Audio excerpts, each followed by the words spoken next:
I want to talk to you about this honestly, but it's not coming out believable. It's not coming out sincere. I have a hard time knowing when I'm being sincere because I feel like I can be a lot of people. At least in my mind. I don't know what I want to say. I'm trying to communicate something about my own body. What I put it through, what it was put through, where it lives, if it likes anything, and whatever. I want to say that I don't discount or discredit my eating disorder, that I don't think it was wrong, and I don't know where to start. There are elements all over that I want to find and examine and explain. Sometimes it can't be done to the best of my ability. Sometimes I am too lazy to turn over every rock, even when I made promises to turn over every rock. What lies under the rocks could be anything, but it is important to me to consider all of it, to gather as much as possible, to at least be able to see it. What lies under the rocks I consider friends, but sometimes I can't bring myself to turn them all over. Maybe I'll try to turn them over along the way. What I have not felt comfortable contending with is the idea that I was wrong.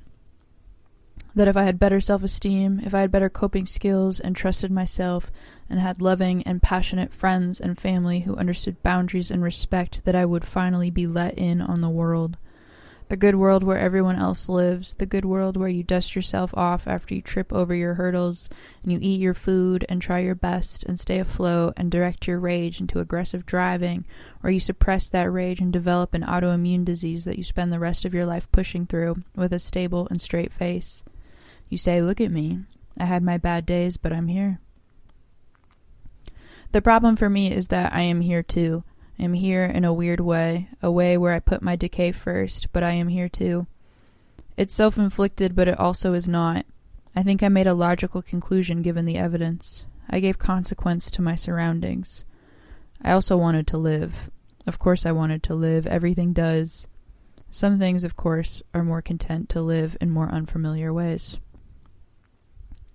I was given pity and empathy and sometimes forgiveness, but not always.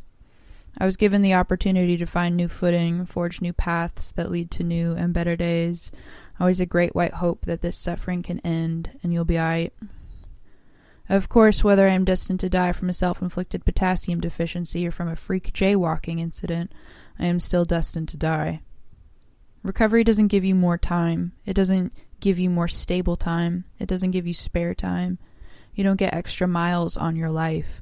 What recovery wanted me to say was I too have all the tools I need to be safe and loved and happy. What I am trying so hard to say is that no one is autonomous. The girls who died from self-inflicted potassium deficiencies are in our hearts and in the dirt and in our souls and in our minds and in the rain. We are a part of the unfolding, and she is too. She unfolded. If a girl doesn't make it out of the hospital bed, she is not autonomous in that decision. There are so many clogged valves in her psyche. A girl died before she began, is what you want me to say. She was already alive. She is still alive. Her death is a part of our life, is what I can say. I'm being vague, but I can feel it. It is not a challenge to step outside of myself and feel what others feel. I am not mystified by the human experience. I believe the experience a little too much, maybe. Maybe that's why I decided to do something about the way I felt. I will die no matter what, and it is not up to me, not really. If I believe that, if I recover from my eating disorder, I will understand what all other people seem to understand, is that I have time, but nobody does. The way I responded to the world was naive, but it wasn't wrong. I was naive to believe that my body would arouse change. I was naive to believe I could solve the world through my body, but it wasn't wrong. And I won't say it. I won't say that I learned from a sick society to be sick. I don't think that's true either, and I don't want to pretend it is. I don't want to pretend that I learned that healing takes time, and that you also have enough time, and that every day is a new day, and that you can be safe and your body has rights and whatever the fuck. The options given when trying to recover are wholeness and fracturedness, but nothing at all is like that. If you've ever had a beloved sick pet in your house, that motherfucker still wants a treat or to be cuddled, you know? Like, decay happens through us and in us, and you see it, like trees that are tangled up in power lines. Like, that's intentional because that tree is living. It's dangerous and damaging, but that's it. You get everything, is what I'm saying. You get it all. There is no whole or fractured way of being. It's kind of everything at once. There is everything all at once. And of course, I want you to know that my relationship with food is different. I have learned and changed behaviors. I am not defending my starvation, but I am protecting it.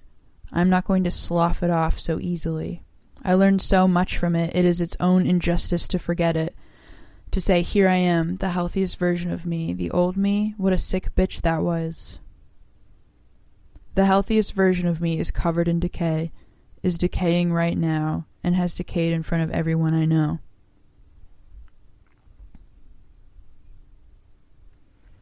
Maybe I wasn't wrong. Maybe I walked in rot first, and you could have held my hand and showed off your rot too. Maybe you missed an opportunity to see where your decay is. Maybe you saw my openness and bopped it on the nose like a greedy dog. But I didn't close up. It's here. It's leaking out all the time. I could say I don't know what will happen tomorrow, and it can make me paranoid and high-strung. Or I can say things like, I can't wait until I'm 60 and plan the vegetable garden I will someday have when the ripe age of 60 is ready for me. I could do anything like that, and all things like that in between. But I can't imagine anything. I don't know about tomorrow. I don't know about 60. In my mind there is no future, only evidence. And I do okay now looking at the evidence. I consider it with an open heart, but an open heart also leaks. I am stretching out with you. I have nothing to prove or make up for. We are not owed or rewarded. I went some places. I came back from some places. I brought souvenirs from some places and left clues in other places. Life is both precious and useless. It is also inevitable. I hold nothing in my heart because I just let it out.